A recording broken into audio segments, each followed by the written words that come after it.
రొట్టె ద్రాక్షరసం తీసుకోకుంటే ఏమవుతుందండి అని అనుకుంటే చాలా పొరపాటు అండి. చాలా వరకు సంఘాన్ని నిర్లక్ష్యం చేస్తూ ఉంటారు.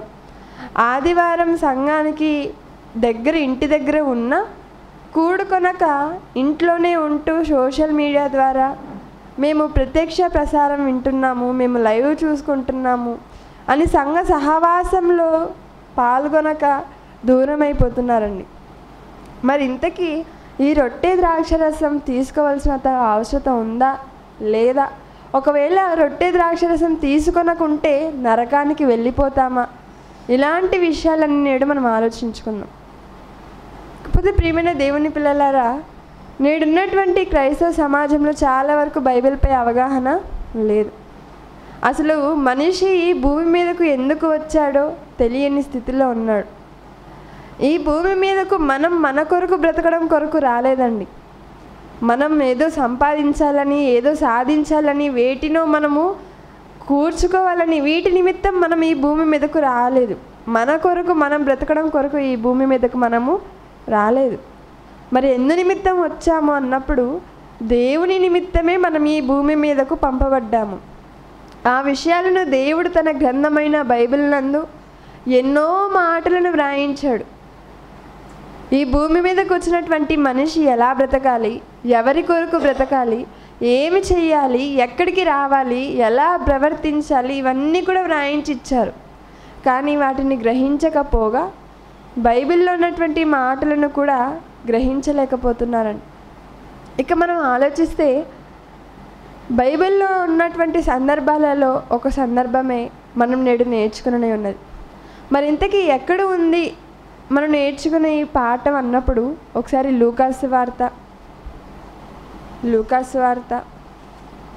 14వ అధ్యాయం, లూకాసు వార్త 14వ అధ్యాయం 15వ వచనం నుంచి మనం ఆలోచించినట్లయితే, లూకాసు వార్త 14వ అధ్యాయం 15వ వచనం నుండి మనం ఆలోచించినట్లయితే, ఆయనతో కూడా భోజన పంక్తిని కూర్చుండిన వారిలో ఒకడు ఈ మాటలు విని దేవుని రాజ్యంలో భోజనము చేయువాడు ధన్యుడని ఆయనతో చెప్పగా.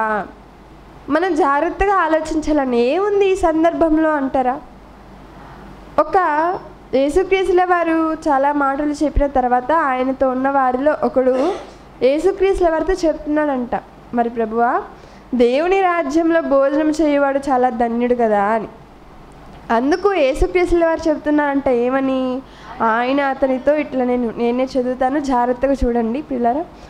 ఆయన అతనితో ఇట్లా, ఎవరైతే చెప్పాడు, ఇదిగో మేమందరం ఇక్కడ కూర్చొని మీతో భోజనం చేయగలుగుతున్నాము, కానీ వాస్తవానికి ఇదిగో పరలోక రాజ్యంలో భోజనం చేయవాడు ధన్యుడు కదా అని అడగగానే అందుకు యేసుక్రీస్తుల వారు చెబుతున్నారంట. ఏమని చెబుతున్నారు? ఒక మనుష్యుడు గొప్ప విందు చేయించి అనేకులను పిలిచెను. విందు కాలమందు అతడు ఇప్పుడు సిద్ధమైనది రెండని పిలువబడిన వారితో చెప్పుటకు తన దాసుని పంపెను. ఒక మనుషున్నాడంట, ఆ మనుషుడు గొప్ప విందుని ఏర్పాటు చేశాడంటండి, చాలా గొప్ప విందును. అలా విందును ఏర్పాటు చేసిన తర్వాత ముందుగానే పిలిచుంటారు కదా, అలా పిలువబడిన వారి యొద్దకు ఒక దాసుని పంపాడంట. ఇదిగో విందు కాలము సిద్ధమైనది, విందు సిద్ధమైనది, మీరందరూ కూడా రండి అని ఈ దాసుడు వెళ్ళి పిలవగానే వారందరూ కూడా ఏం చేశారో తెలుసా అండి? 18వ వచనంలో, అయితే వారందరూ ఏక మనసుతో నెపములు చెప్పసాగిరట. ఏక మనసుతో విందు సిద్ధమైంది అయ్యా, మా యజమాని ముందుగా మీకు తెలుపబడిన విధముగా విందు సిద్ధమైంది, ఇప్పుడు మీ కొరకు మా యజమాని ఎదురు చూస్తున్నాడు, రండి అని పిలవగానే పిలిచిన వారందరూ కూడా ఏక మనసుతో నెపములు చెప్పసాగుతున్నారంటండి. ఏం చెప్పాడు అని మనం చూస్తే, అయితే మొదటివాడు, ఇదిగో నేను ఒక పొలము కొని ఉన్నాను, అవశ్యముగా వెళ్ళి దాన్ని చూడవలెను. అయ్యా, నేను ఒక పొలము కొన్నాను, నేను వెంటనే త్వరగా వెళ్ళి దాన్ని చూడాలి. ఫస్ట్ నేను అవశ్యంగా ఆ పొలం యొద్దకు వెళ్ళి దాన్ని చూడాలి. కాబట్టి ఇదిగో దయవుంచి నన్ను క్షమింపవలని నిన్ను వేడుకొనుచున్నాను అని. పర్లేదు, ఇతడు క్షమించమన్నాడు, కారణం చెప్పాడు. ఇక మరి ఒకరి దగ్గరికి వెళ్ళి పిలిస్తే అతనేం చెప్పాడు? 19వ వచనంలో, నేను 5 జతల ఎడ్లను కొని ఉన్నాను, వాటిని పరీక్షింప వెలుచున్నాను, నన్ను క్షమింపవలనని వేడుకొనుచున్నాను నేను. మొదటి వాడి దగ్గరికి వెళ్ళినప్పుడు అతను చెప్పిన కారణం ఏంటి? నేను పొలము కొని ఉన్నాను అన్నాడు. రెండవ వాణి వద్దకు వెళ్ళి పిలిచినప్పుడు అతను చెప్పిన కారణం ఏంటి? నేను 5 జతల ఎడ్లను కొని ఉన్నాను, నేను రాలేను, నన్ను క్షమించండి అన్నాడు. ఇక మరి ఒకరి దగ్గరికి వెళ్ళి, అయ్యా ఇదిగో రండి, విందు సిద్ధమైంది అని చెప్పగానే అతను ఏం చెప్తున్నాడట? నేను ఒక స్త్రీని వివాహము చేసుకున్నాను, అందుచేత నేను రాలేనను. చూసారా, అసలు ముందుగానే అతను పిలిచాడంట. పిలిచినప్పుడు వాళ్ళందరికీ తెలిసి ఉంటుంది కదా, ఇలాగ విందు సిద్ధమైన తర్వాత మనం వెళ్ళాలి అని ప్రతి ఒక్కరికి తెలిసి ఉంటుంది. కానీ వాళ్ళు ఏం చేశారు? సిద్ధమయ్యేసరికి కారణాలు అనేక నెపములు చెప్పసాగారట. మొదటి వాడేమో ఇదిగో నేను పొలాన్ని కొన్నానన్నాడు, రెండవ వాడు నేను 5 జతల ఎడ్లను కొన్నానన్నాడు, మూడవ వాడు నేను ఇప్పుడే వివాహం చేసుకున్నాను అన్నాడు. ఈ విషయాలన్నీ కూడా ఆ దాసుడు యజమానితో చెప్పగానే ఆ యజమానుడు చాలా కోపపడి, ఇదిగో నీవు త్వరగా పట్టణము వీధులలోనికి, నీ సందులలోనికి నీ వెళ్ళి బీదలను, అంగహీనులను, కుంటివారిని, గ్రుడ్డివారిని ఇక్కడికి తోడుకొని రమ్మని ఆ దాసునితో చెప్పాడట అండి. అలా అంతటా ఆ దాసుడు, ప్రభువా నీవు ఆజ్ఞాపించినట్లు చేసేతను, కానీ ఇదిగో నేను చెప్పినట్లు చేశాను, కుంటివారిని, అంగహీనులను, గ్రుడ్డివారిని అందరినీ కూడా తీసుకొచ్చాను, అయితే మరి ఇంకనూ చోటున్నదని చెప్పగా అందుకు యజమానుడు ఏం చేశాడట? నా ఇల్లు నిండునట్లు నీవు రాజమార్గములలోనికి, నీ కంచెలలోనికి నీ వెళ్ళి లోపలికి వచ్చుటకు అక్కడికి వారిని బలవంతము చేయుము. ఏలయనగా పిలవబడిన ఆ మనుషులలో ఒకడును నా విందు రుచి చూడడని మీతో చెప్పుచున్నాను. నేను పిలిచిన వారు రాలేదు, వారు రాకపోగా ఏక మనసుతో నెపములు చెప్పారు. కాబట్టి నేను వారి కొరకు సిద్ధపరిచిన ఈ విందులో ఒక్కడు కూడా మరలా మనసు మార్చుకొని రావడానికి వీల్లేదు. కాబట్టి ఏం చేయాలి? నా ఇల్లంతా కూడా నిండిపోవాలి. వారు వచ్చినా వారికి చోటు లేనంతగా, నేను సిద్ధపరిచిన విందులో వాళ్ళు పాలు పొందలేనంతగా నా ఇల్లు మొత్తం నిండిపోవాలి. నీవు వెళ్ళి అనేకులను తీసుకురమ్మంటున్నాడండి. ఇక్కడ మనం ఆలోచించినట్లయితే ఆ మనుషుడు ఏమడిగాడు యేసుక్రీస్తుల వారిని? ఇదిగో ప్రభువా, దేవుని రాజ్యంలో భోజనము చేయవాడు ధన్యుడు అన్నాడు. మరి యేసుక్రీస్తుల వారు ఏం చెప్పారు? ఈ ఉపమానం చెప్పారు. ఏమని? ఇలా దేవుని రాజ్యము విందు దేవుడు సిద్ధం చేశాడు, ఒక మనుషుడు గొప్ప విందును సిద్ధం చేశాడు, అనేకులను పిలిచాడు, కానీ రాలేదు అని. ఈ సందర్భం నుంచి మనం ఆలోచించిన విషయాలు ప్రాముఖ్యంగా 4 అండి. ఏంటంటే, మొట్టమొదటిగా ఇంతకీ విందుకు పిలవబడిన వారెవరు? రెండవది విందుకు రాలేని వారెవరు? మూడవది విందు ఏమిటి? నాలుగవది ఆ విందు ఎక్కడ జరుగుతుంది? ఈ విషయాలు మనకు అర్థమైతే నేటి మన పాఠం మనకు వచ్చేసినట్లే. మొదటిగా అసలు విందుకు పిలవబడిన వారు ఎవరో మనం బైబిల్లో మనం చూసినట్లయితే మత్తయి సువార్త, తెస్సలోనికలకు రాసిన 2వ పత్రిక, తెస్సలోనికలకు రాసిన 2వ పత్రిక 2వ అధ్యాయం 14వ వచనంలో అపోస్తుడైన పౌలు గారు తెస్సలోనికలకు పత్రిక వ్రాస్తూ 2వ పత్రిక 2వ అధ్యాయం 14వ వచనంలో,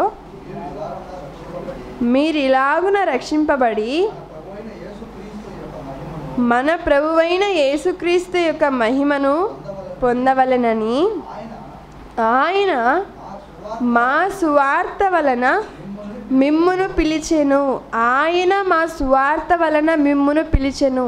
పిలవబడిన వారు ఎవరు అన్నది మనం ఆలోచిస్తున్నామండి. ఈ సందర్భాన్ని బట్టి ఆయన మా సువార్త వలన మిమ్మును పిలిచెను, మనల్ని పిలిచాడంట. ఎవరు ఆయన అనగానే, ఆయన అనగా దేవుడు. మరి దేవుడు మా సువార్త వలన మిమ్మును పిలిచెను, మా సువార్త వలన మిమ్మును పిలిచెను అంటే ఏంటో తెలుసా అండి? వాక్యం ఎవరైతే వింటారో, వాక్యం ఎవరికైతే వినబడి ఉన్నదో వారందరూ కూడా పిలవబడిన వారే. ఎవరైతే వాక్యమును విని దానిని అంగీకరించి దేవుని యందు నమ్మిక ఉంచి విశ్వాసం ఉంచి బాప్తిస్మము పొందుతారో వారందరూ కూడా పిలవబడిన వారే, రక్షణలోనికి వచ్చిన వారే కదండి పిలవబడిన వారు. అనగా పిలవబడిన వారు ఎవరో కాదు, పిలవబడిన వారు అనగానే బాప్తిస్మం తీసుకున్నవారు, సువార్త వలన దేవుణ్ణి తెలుసుకొని దేవుని యందు విశ్వసించి మారు మనసు పొంది బాప్తిస్మము పొందుకొని దేవునిలోనికి వచ్చిన వారే పిలువబడిన వారు. అదే కదా చెప్తున్నారు. ఇదిగో ఆయన మా సువార్త వలన మిమ్మును పిలిచెను.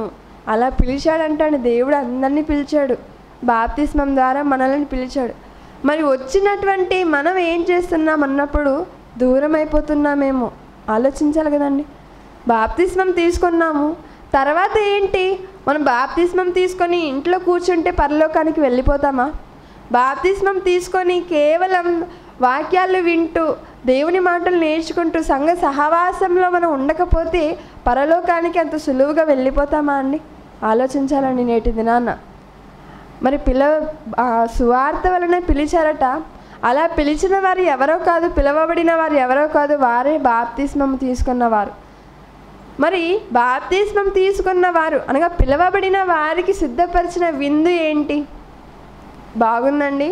మరి క్రైస్తవులుగా బాప్తిస్మం పొందుకున్న మనమే పిలవబడిన వారము అని అనుకుంటే, మరి పిలవబడిన మనకి సిద్ధపరిచినటువంటి విందు ఏమిటో ఒకసారి యోహాను సువార్త 6వ అధ్యాయం, యోహాను సువార్త 6వ అధ్యాయం 49 నుంచి మనం చూసినట్లయితే, యోహాను సువార్త 6వ అధ్యాయం 49 నుంచి మనం చూసినట్లయితే, మీ పితరులు అరణ్యంలో మన్నాను తినినను చనిపోయిరి, దీనిని తినువాడు చావకుండునట్లు పరలోకం నుండి దిగి వచ్చిన ఆహారము ఇదే. పరలోకము నుండి దిగి వచ్చిన జీవాహారమును నేనే.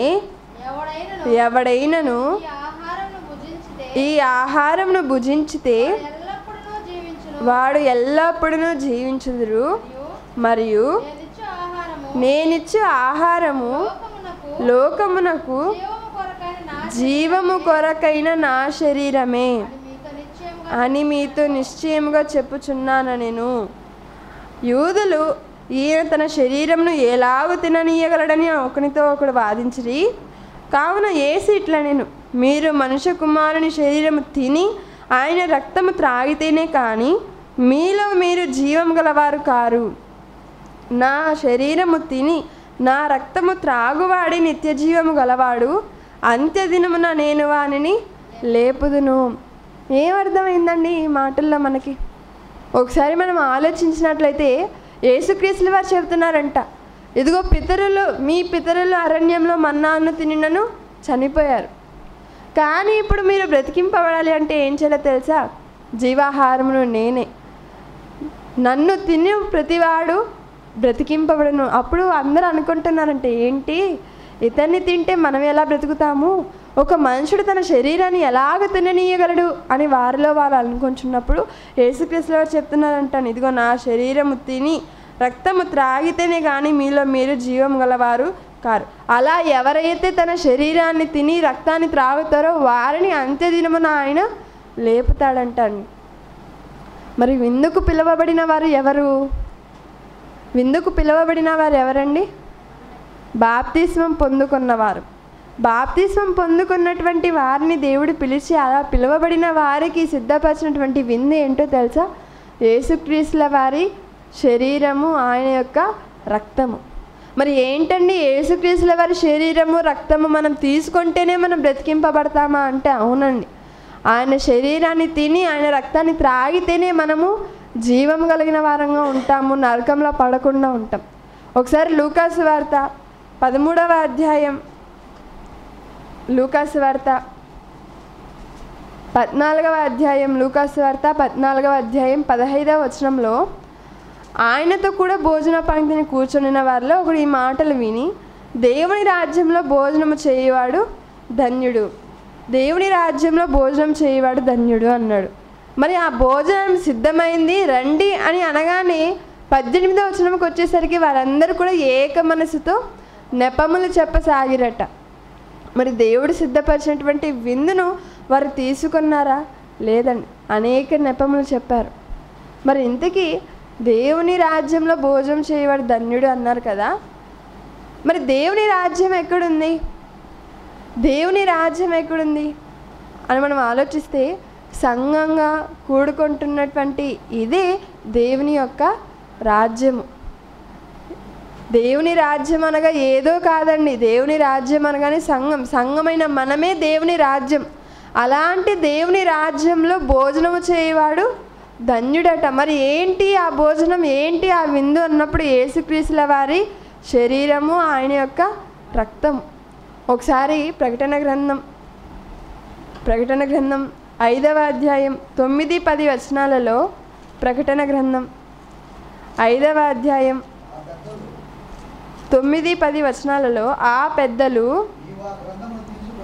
నీవు ఆ గ్రంథమును తీసుకొని దాని ముద్రలను విప్పుటకు యోగ్యుడవు, నీవు వధింపబడిన వాడవై నీ రక్తమిచ్చి ప్రతి వంశములను, ఆయా భాషలు మాట్లాడు వారిలోను, ప్రతి ప్రజలలోను, ప్రతి జనములోను దేవుని కొరకు మనుషులను కొని మా దేవునికి వారిని ఒక రాజ్యముగాను యాజకులుగాను చేసి తిరిగి కనుక వారు భూలోకమందు ఏలుదురని క్రొత్త పాట పాడుదురు. పై మాటల్లో మనం ఆలోచిస్తే ఇదిగో రాజ్యముగా యాజకులుగా చేశారంటండి. ఎవరిని అన్నప్పుడు మనలనే, మనమే ఒక రాజ్యంగా. ఆ రాజ్యం ఏది అన్నప్పుడు దేవుని రాజ్యం. అది ఎక్కడ ఉంది అన్నప్పుడు సంఘంగా, ఇందులోనే సంఘమే దేవుని రాజ్యం. మరి దేవుని రాజ్యంలో దేవుని సంఘంగా ఉంటున్నటువంటి ఇందులో జరిగే విందు ఏంటి అన్నప్పుడు యేసుక్రీస్తుల వారి శరీరము, ఆయన యొక్క రక్తము. మరి దీనిని తీసుకున్న వారే బ్రతికింపబడతారంటండి. మరి సిద్ధపరిచినటువంటి ఈ విందును తీసుకొనడానికి, వీటిని ఇవ్వడానికి పిలువబడిన వారిని, అనగా బాప్తిస్మం తీసుకున్న వారిని దేవుడు పిలుస్తున్నాడంటండి. సంఘంలోనికి రండి, యేసుక్రీస్తుల వారి యొక్క విందు, ఆయన యొక్క శరీరం, ఆయన యొక్క రక్తం సిద్ధంగా ఉంది, స్వీకరించండి. స్వీకరిస్తేనే మీకు నిత్య జీవం కలుగుతుంది, లేకపోతే మీరు నరకానికి లోనైపోతారు అని ఆ యజమానుడు మనల్ని పిలుస్తున్నాడంటండి. దేవుడు మనల్ని పిలుస్తున్నాడంటండి. మరి ఏంటి నిజంగా యేసుక్రీస్తుల వారి రక్తము శరీరమైన అన్నప్పుడు కొరింథీయులకు రాసిన మొదటి పత్రిక 11వ అధ్యాయం 23వ వచనంలో మనకు కనిపిస్తుందండి. మరి ఈ ప్రకారంగా ఆ విందులో ఉన్నది ఏంటంటే రొట్టె, ద్రాక్షరసం. రొట్టె అనగా ఏంటో కాదండి, రొట్టె అనగా యేసుక్రీస్తుల వారి యొక్క శరీరం. రక్తము అనగా ఏంటో, ద్రాక్షరసం అనగా ఏంటో కాదు, ద్రాక్షరసం అనగానే యేసుక్రీస్తుల వారి యొక్క రక్తం. మరి ఎవరైతే దేవుని రాజ్యంలో అనగా దేవుని సంఘంలో దేవుడు సిద్ధపరిచినటువంటి విందు అనగా యేసుక్రీస్తుల వారి యొక్క శరీరము, ఆయన యొక్క రక్తం అనగా రొట్టె, ద్రాక్షరసాన్ని తీసుకున్నకు ఎవరైతే పిలువబడిన వారు ఉన్నారో వారు వచ్చి ఈ విందులో పాల్గొని దేవుడు సిద్ధపరిచినటువంటి ఈ విందును స్వీకరిస్తే అంత్య దినమున ఆయన మనలను లేపుతాడంటండి. మరి ఎవరైనా వస్తున్నారా దేవుని రాజ్యంలోనికి? ఎవరైనా దేవుడు సిద్ధపరిచినటువంటి విందులో పాల్గొంటున్నారా అని మనం ఆలోచిస్తున్నప్పుడు లేదని చెప్పాలని. ఒకసారి బైబిల్ నందు మనం ఒక మాట చూసినట్లయితే కొరింథీయులకు రాసిన మొదటి పత్రిక, ఇంతకీ యేసుక్రీస్తుల వారి యొక్క శరీరం ఏంటి, ఆయన యొక్క రక్తం ఏంటి అని మనం ఆలోచిస్తున్నప్పుడు కొరింథీయులకు రాసిన మొదటి పత్రిక 5వ అధ్యాయము 7వ వచనంలో, కొరింథీయులకు రాసిన మొదటి పత్రిక 5వ అధ్యాయం 7వ వచనంలో, మీరు పులిపిండి లేనివారు గనుక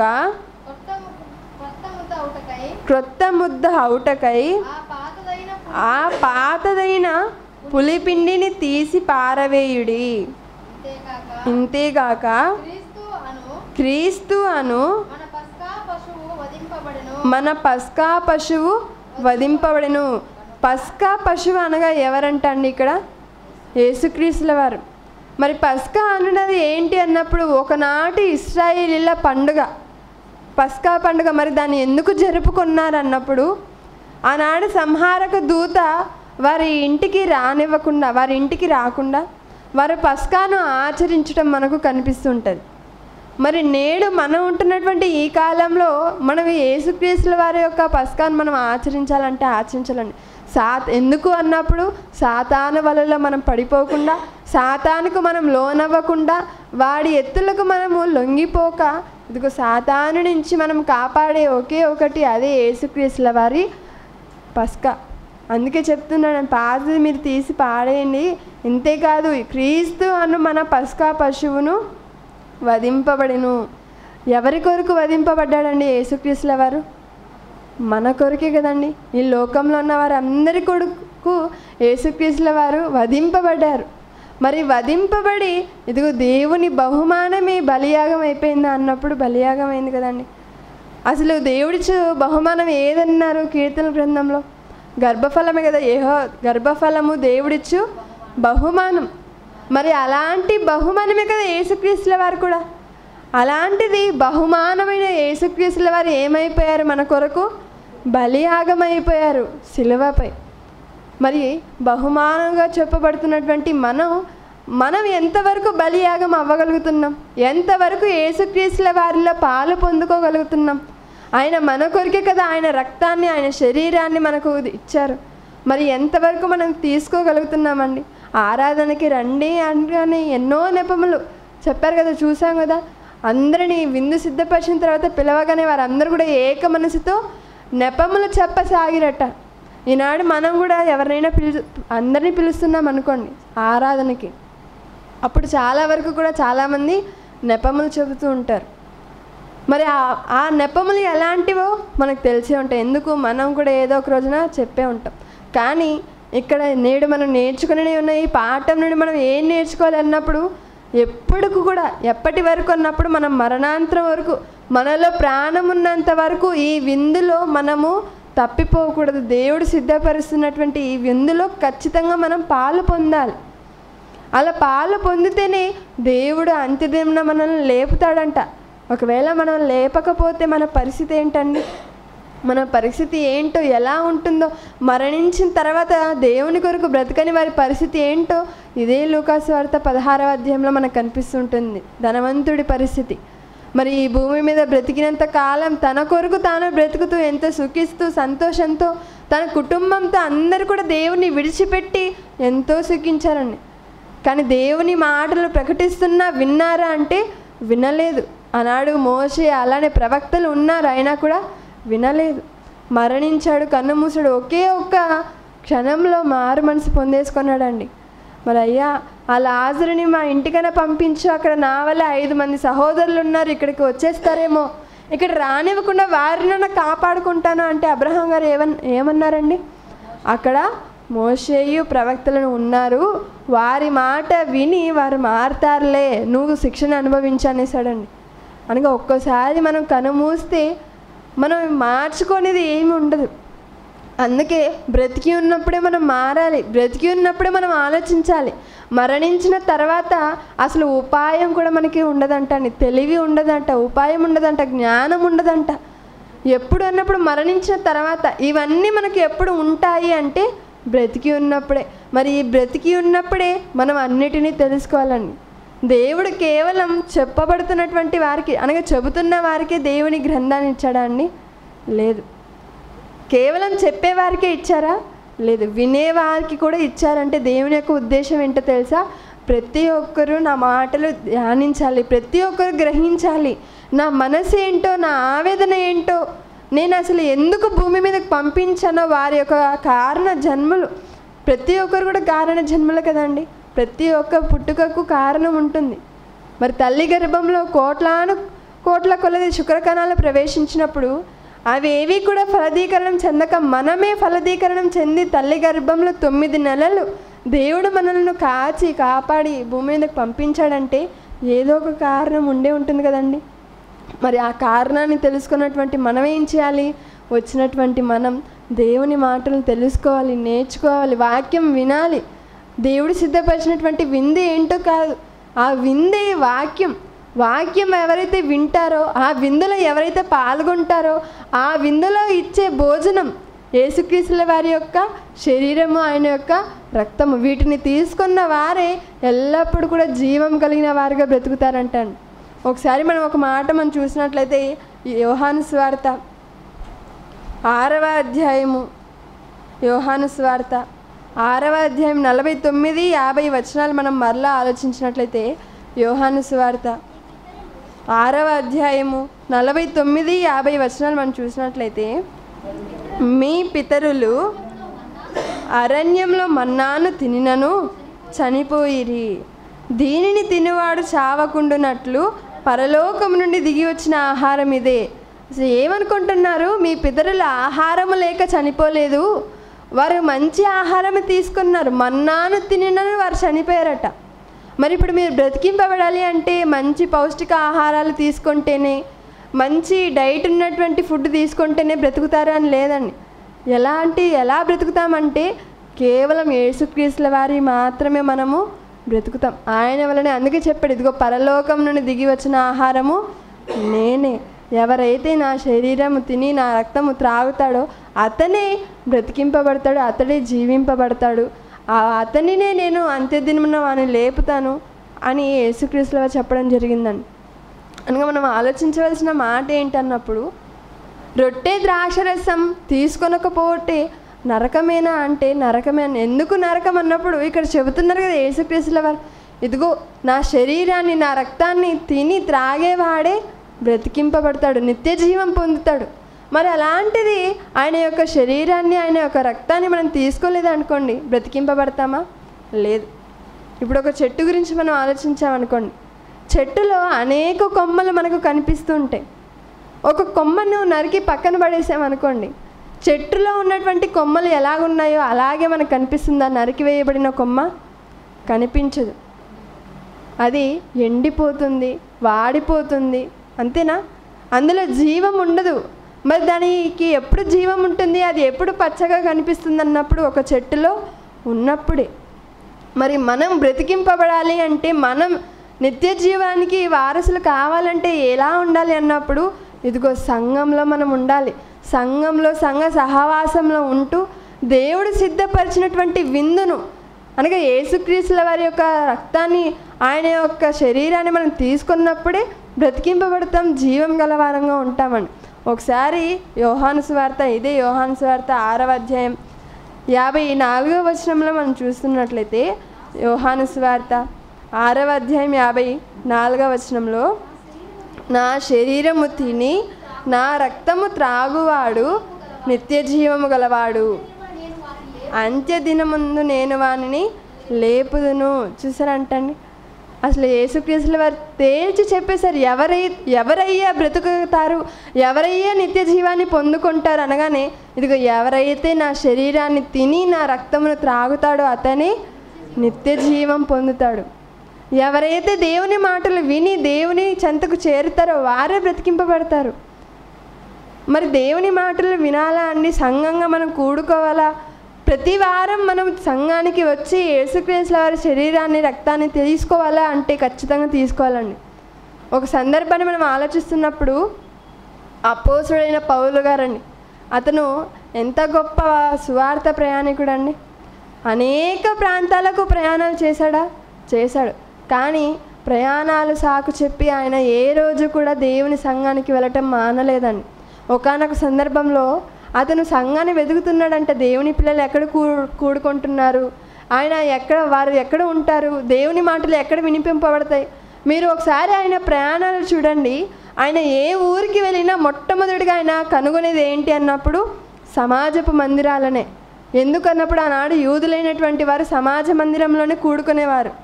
మరి అవి ఏమైనా ఉన్నాయా? ఒకవేళ అవి లేకపోతే వేరే స్థలాల్లో ఎక్కడ కూడుకుంటున్నారు, వీటిని ఆయన చూసుకునేవాడు. ఒకసారి మనం చూసినట్లయితే అపోస్తల కార్యములు 20వ అధ్యాయం 7వ వచనంలో, అపోస్తల కార్యములు 20వ అధ్యాయం 7వ వచనంలో,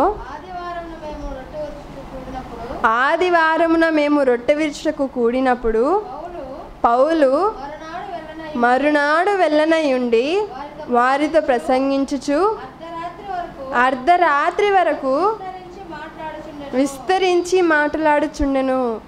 ఆదివారమున మేము రొట్టె విరుచుటకు కూడినప్పుడు, పౌలు గారు చెబుతున్నారండి, ఆయన ప్రయాణాలు చేయాలి, అనేక ప్రాంతాలకు వెళ్ళాలి. ఆయన ఏం చేశాడట? ఆదివారము రొట్టె విరుచుటకు కూడుకున్నారట. అలా కూడుకున్న తర్వాత ఆ విందులో వాక్యాన్ని, అనగా భోజనాన్ని, వాక్యాన్ని పంచుతున్నారంట అండి. అర్ధరాత్రి అయిపోతుంది, అయినప్పటికీ ఆయన చెబుతున్నాడంట, అలా వింటున్నారంట. చెప్పేవారు ఎంతవరకు చెబుతారు అంటే వినేవారు ఉన్నంత వరకు కదండి చెప్తారు. ఇప్పుడు నేను ఇక్కడ చెప్తున్నాను, అందరూ నిద్రపోతున్నారు అనుకోండి, అప్పుడు నేను ఎంత సౌండ్ పెట్టి చెప్పినా ఏం లాభం, ఏం ప్రయోజనం ఉండదు కదా. అనగా ఎప్పుడు చెప్తారు అన్నప్పుడు వినేవారు ఉన్నప్పుడే, వినేవారికి ఆసక్తి ఉన్నప్పుడే. మరి ఇక్కడ పౌలు గారు ఎప్పటి వరకు చెప్తున్నాడంట అండి, వారితో ప్రసంగించుచు అర్ధరాత్రి వరకు విస్తరించి మాట్లాడుచుండెను. మనం ఒక గంట నేర్చుకోవాలంటే చాలా విస్తుపోతూ ఉంటాం, కానీ ఆనాడు పౌలు గారు చెబుతూ ఉంటే అర్ధరాత్రి అయిపోతున్నా వాళ్ళు ఇక్కడ వివరంగా నేర్చుకుంటున్నారంట అండి. మరి ఇదంతా ఎప్పుడు జరిగిందంటే ఆదివారంన వారు రొట్టె తీసుకున్న తర్వాత. అనగా ఖచ్చితంగా ఆదివారంలో రొట్టె ద్రాక్షరసం తీసుకోవాలంటే ఖచ్చితంగా తీసుకోవాలి. ఎప్పటి వరకు అంటే మన ప్రాణం ఉన్నంత వరకు అండి. అలా యేసుక్రీస్తుల వారి త్యాగానికి అదే కదండి మనం జ్ఞాపకం చేసుకునేది. ఒకవేళ రొట్టె ద్రాక్షరసమే లేకపోతే అసలు యేసుక్రీస్తుల వారిని జ్ఞాపకం చేసుకునే పరిస్థితిలో ఉండింటామా? లేదు. చాలా వరకు సంఘానికి ఎందుకు వెళుతూ ఉంటారంటే ఆదివారమున ప్రపంచవ్యాప్తంగా సంఘస్థులలో ఉన్నటువంటి వారు ఎందుకు వెళుతుంటారంటే రొట్టె ద్రాక్షరసం కోసమే. మరి అలాంటిది రొట్టె ద్రాక్షరసమే లేదనుకోండి, మరి ఎలా ఉంటుంది మన పరిస్థితి? కాబట్టి దేవుడు ఎలాగైతే తన బహుమానాన్ని బలియాగం చేసి మనకు సమర్పించి దానినే మనకు విందుగా ఇచ్చాడో, మరి అంత గొప్ప విందులో మనం పాలు పొందుకొనలేకపోతే ఎలా ఉంటుందండి? అందుకే ఆ యజమానుడు ఏం చేశాడంటే కోపం వచ్చేసిందంట అండి. అసలు చాలా బాధ వస్తుంది. ఏంటి, నేను సిద్ధపరిచిందంతా వీరి కోసమే కదా, వీరే రాకపోతే ఎలా ఉంటుంది? కాబట్టి నా ఇంట్లో అసలు ఖాళీ లేకుండా అందరినీ కూడా పిలుచుకొచ్చే, ఎవరెవరు కనిపిస్తారో వారందరినీ పిలుచుకొచ్చే అంటారండి. ఒకసారి మనం బైబిల్లో ఒక మాట మనం చూసినట్లయితే ప్రకటన గ్రంథం 19వ అధ్యాయం 9వ వచనంలో, ప్రకటన గ్రంథం 19వ అధ్యాయం 9వ వచనంలో, మరియు అతడు నాతో ఇలాగూ చెప్పెను, గొర్రె పిల్ల పెండ్లి విందుకు పిలవబడిన వారు ధన్యులని వ్రాయము. గొర్రె పిల్ల పెండ్లి విందుకు పిలవబడిన వారు ధన్యులు. ఇక్కడ గొర్రె పిల్ల పెండ్లి విందు అని ఎవరి గురించి ప్రస్తావించబడింది అని మనం ఆలోచిస్తే, ఆ పెళ్ళి ఎవరో కాదండి, ఆ పెళ్లి కుమారుడు ఎవరో కాదు, అతను ఎవరు అంటే యేసుక్రీస్తుల వారు. మరి పెళ్లి కుమార్తె ఎవరు యేసుక్రీస్తుల వారికి? సంఘం. సంఘమే ఆయన యొక్క వధువు. మరి పెండ్లి కుమారుడు సిద్ధంగా ఉన్నాడంట, పెండ్లి కుమారుడు ఎదురు చూస్తున్నాడంట. ఎవరి కొరకు అంటే పెండ్లి కుమార్తె కొరకు. మరి మనం ఏదైనా పెండ్లికి వెళ్ళామనుకోండి, పెళ్లి మండపానికి వెళ్ళాము, అక్కడ అందరూ చాలా ఉత్సాహంతో ఉన్నారు, హడావిడిగా ఉన్నారు. పెండ్లి కుమారుడు ఉన్నాడు, వెయిట్ చేస్తున్నాడు, పెళ్లి కూతురు వస్తుంది. మరి ఇంకొంచేపు ఎందుకు అన్నప్పుడు, ఆడపిల్లవారు కదండి, కొంచెం ఆలస్యం అవుతుందండి అని చెప్తూ ఉంటారు. మరి ఎంతసేపటికి ఎదురు చూసినా రాలేదనుకోండి, కొంచెం ఎక్కడో టెన్షను, భయం అన్నీ స్టార్ట్ అయిపోతూ ఉంటుంది. ఏంటి మరి ఇంత చేసాం, ఇంత అంగరంగ వైభవంగా ఆకాశం నుంచి భూమి అంతా పీఠం వేశారు, పందిరి వేశారు అంటూ ఉంటారు కదా. మరి అంత చేసిన తర్వాత పెండ్లి కుమార్తె లేదనుకోండి, అసలు దాన్ని వివాహం అంటారా? అన్నారు. ఇక్కడ గొర్రెపిల్ల పెండ్లి విందుకు పిలవబడిన వారు ధన్యులు అంటున్నారు. మరి పెండ్లి ఎవరిదన్నప్పుడు యేసుక్రీస్తుల వారు పెండ్లి కుమారుడు అన్నప్పుడు పెండ్లి కుమార్తె ఎవరు? మరి సంఘం. మరి ఆయన వెయిట్ చేస్తున్నాడంట అండి, వస్తారు, అందరూ కూడా సంఘంగా కూడుకుంటారు, నా యొక్క శరీరంలో నా యొక్క రక్తంలో అందరూ పాల్గొంటారు, అందరూ కూడా నాకు వధువు వలె ఉందరు అని ఆయన అనుకుంటుంటే అనేక నెపములు చెప్పి ఆయనకు దూరం అయిపోతున్నారు అంటుంది. అప్పుడు ఎంత బాధ ఉంటాడు. వీరి కోసమేనా నేను బలియాగమైనది, వీరి కోసమేనా నేను మరణించింది, వీరి కోసమేనా నేను శ్రమలు అనుభవించింది అని ఆయన ఎంత బాధపడి ఉండాలని. అందుకే నేటి ఈ పాఠం ద్వారా మనం నేర్చుకోవాల్సింది ఏంటి అన్నప్పుడు, మన అందరి కొరకు యేసుక్రీస్తుల వారు ఎదురు చూస్తున్నాడు. అది కూడా ఎలాగన్నప్పుడు తనను తాను మనకు సమర్పించి విందు సిద్ధం చేసి మన కొరకు ఎదురు చూస్తున్నారంట అండి. ఒకసారి మనం చూసినట్లయితే మత్తయి సువార్త 26వ అధ్యాయం 29వ వచనంలో, మత్తయి సువార్త 26వ అధ్యాయం 29వ వచనంలో, నా తండ్రి రాజ్యములో మీతో కూడా నేను ఈ ద్రాక్షారసము క్రొత్తదిగా త్రాగు దినము వరకు ఇకను దాన్ని త్రాగనని మీతో చెప్పుచున్నాను. అనగా ప్రతి వారం జరుగుతున్న విందులో యేసుక్రీస్తుల వారు కూడా పాల్గొంటున్నారా? యేసుక్రీస్తుల వారు కూడా పాల్గొంటున్నారండి. మరి యేసుక్రీస్తుల వారు పాల్గొంటున్నారు అంటే మనతో పాటు ఆయన ఎప్పుడు కూడా సిద్ధంగానే ఉన్నారంట. మనకంటే ముందు ఆయన సిద్ధంగా ఉన్నారు.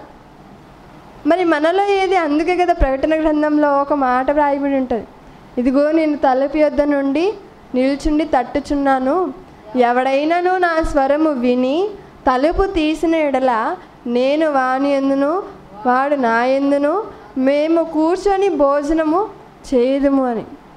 అనగా యేసుక్రీస్తుల వారిని స్వీకరిస్తేనే కదండి భోజనం చేయటానికి.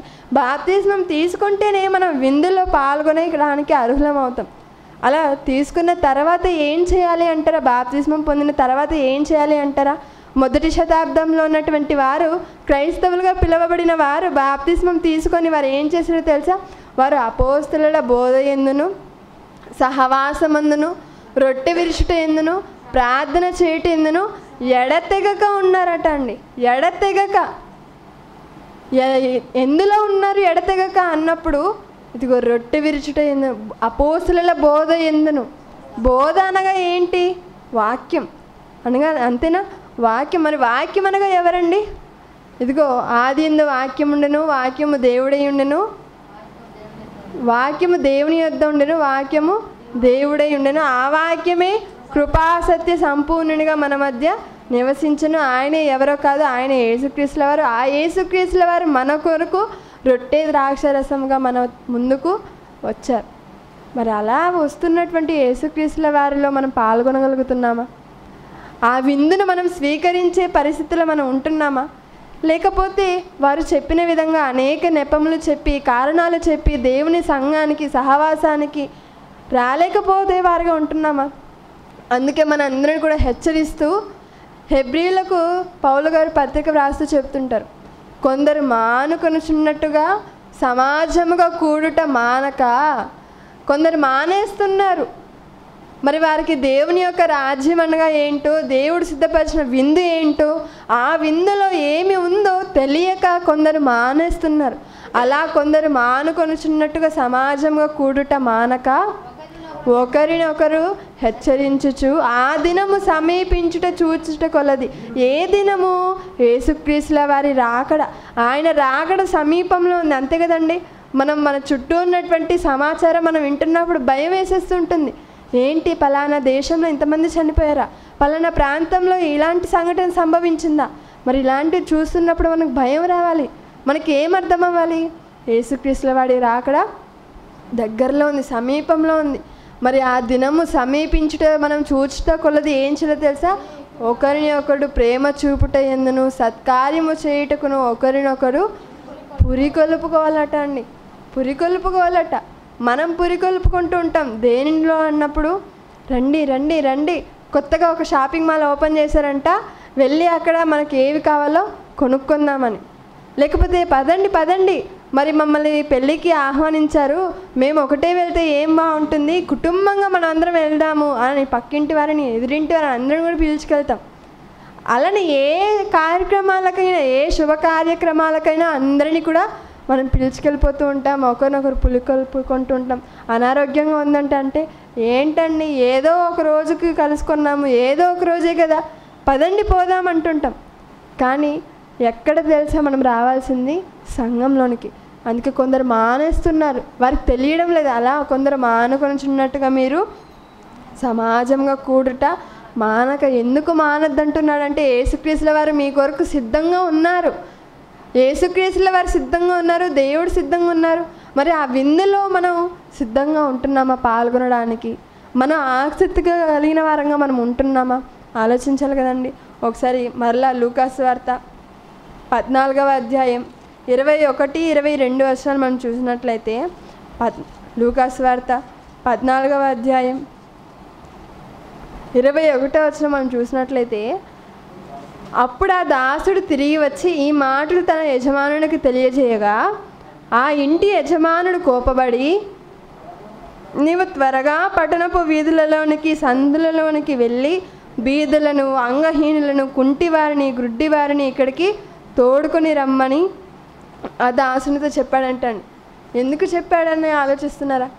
అవయవాలన్నీ సరిగా ఉండి సంఘానికి రాలేనప్పుడు అవయవాలన్నీ దేవుడు చక్కగా అమర్చి మనకి ఎంత చక్కటి దేహాన్నిచ్చి, ఆరోగ్యాన్నిచ్చి, ఆశనిచ్చి మనల్ని భూమి మీద ఉంచుతున్నప్పుడు దేవుడు సిద్ధపరుస్తున్న విందులోనికి మనం రాలేదనుకోండి, ఏం చేస్తాడో తెలుసా?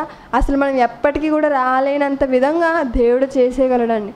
కాబట్టి మనం ఏం చేయాలంటే మన కొరకు సిద్ధపరిచినటువంటి ఆ విందులో మనం పాల్గొనాలి. ఆ విందులో ఏముంది అంటారా? వాక్యం ఉంది. ఆ విందులో ఏముంది అంటారా? యేసుక్రీస్తుల వారి యొక్క రొట్టె, ఆయన యొక్క ద్రాక్షరసం అనగా ఆయన యొక్క శరీరం, ఆయన యొక్క రక్తం మన కొరకు సిద్ధపడి ఉన్నది. మరి అలాంటి దాన్ని మనం చిన్న చిన్న కారణాలు చెప్పి మనం అనేక నెపములు చెప్పేవారుగా మనం ఉండిపోతే నిత్యాగ్ని దండనకు మనం లోనైపోయేవారుగా ఉండక తప్పదు. చివరిగా ఒక మాట మనం చూసుకొని ముగించుకుందాం. యోహాను సువార్త 6వ అధ్యాయము, యోహాను సువార్త 6వ అధ్యాయము 50వ వచనం 51వ వచనంలో మనం చూసినట్లయితే మీ పితరులు, యోహాను సువార్త 6వ అధ్యాయం 50-51 వచనాలలో దీనిని తినువాడు చావకుండునట్లు పరలోకము నుండి దిగి వచ్చిన ఆహారం ఇదే. ఈ భూమి మీద ఎన్ని రకాల ఆహారాలు తిన్నా ఏదో ఒక రోజున మనం మరణించక తప్పదు. మరి మరణించిన తర్వాత కూడా మనం బ్రతికింపబడిన వారిగా ఉండాలి అంటే, జీవం కలిగిన వారంగా ఉండాలంటే ఏం చేయాలో తెలుసా? పరలోకం నుండి దిగి వచ్చిన ఆహారం ఉంది. ఆ ఆహారం ఎవరో కాదు, అదే యేసుక్రీస్తుల వారు. ఎవడైనాను ఈ ఆహారము భుజించితే వాడు ఎల్లప్పుడూ జీవించును, మరియు నేను ఇచ్చే ఆహారము లోకమునకు జీవము కొరకైన నా శరీరమే అని మీతో నిశ్చయముగా చెప్పుచున్నాను అనెను.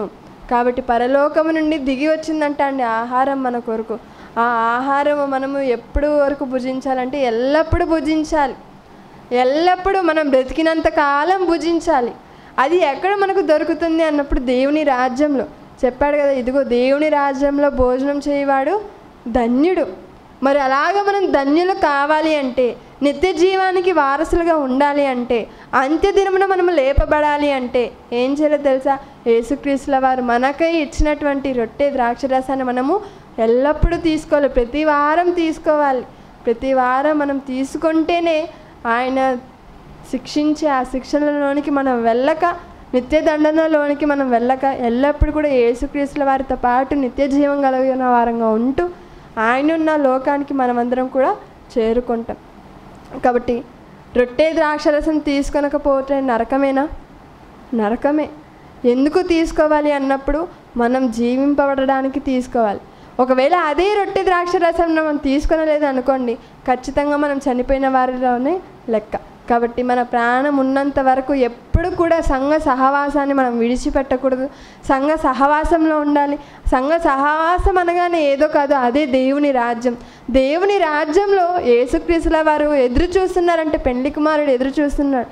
మరి అలా ఎదురు చూస్తున్నప్పుడు సిద్ధపరిచినటువంటి ఆ విందులో దేవుని వాక్యం మన కొరకు దేవుడు ఏ వాక్యాన్ని నేడు దినాన నేర్పించబోతున్నాడు, ఏ వాక్యాన్ని నాకు వినిపించనై ఉన్నాడు, ఇలాంటి ఆశతో మనం ఎల్లప్పుడూ కూడా సంఘ సహవాసంలో ఉంటూ మన కొరకు సిద్ధపరిచిన రొట్టె ద్రాక్షరసాన్ని మనం తీసుకుంటూ ఎల్లప్పుడూ కూడా నిత్య జీవులుగా మనం ఉండాలని కోరుకుంటూ ఈ నా మాటలతో నన్ను నేను హెచ్చరించుకుంటూ మీ అందరినీ హెచ్చరిస్తూ ముగిస్తున్నాను.